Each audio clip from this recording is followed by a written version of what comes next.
You know that break on rent the NDP's promised for 6 years? It's finally a thing in this new budget from the new Premier and new Finance Minister. We feel that about 80% of people that rent will get some form of the rebate. People up to $60,000 that make up to $60,000 will actually get the full rebate. The full rebate is $400. Partial rebates for those making up to $80,000 a year. The 2020 election promise for free prescription birth control also now on the books in this budget starting April 1st. It's about time. The days of passing down these costs to women, trans and non-binary people are coming to an end. The bulk of the budget is going to this government's priorities, healthcare and housing. One of the biggest single-ticket items is $1 billion over 3 years for mental health and addictions treatment and recovery beds. That's up from just a few million last year.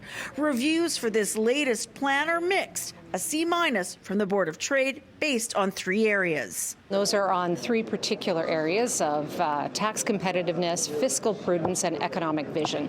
Business was left out of this budget. There is a lack of an economic strategy to attract investment, to increase competitiveness, and to increase our innovation capacity. The interest payments we're paying on our provincial debt will grow faster over the next 3 years than will our spending on grade school, or then will our spending on post-secondary. There are real trade-offs right now to having, to running deficits. The province also adding a lot of new money for housing, $4.2 billion. But that plan is still in the works. And so while it's a welcome addition, advocates are holding off on their opinions, waiting to see what's included. We're still lacking a lot of details when it comes to issues like housing. There's an injection of money, but it's far from clear that that's going to be adequate to meet the scale of the housing crisis that we face. We know that rising costs are impacting our ability to deliver on affordable housing projects, and we knew that there's 10,000 units of affordable homes sitting and waiting for funding.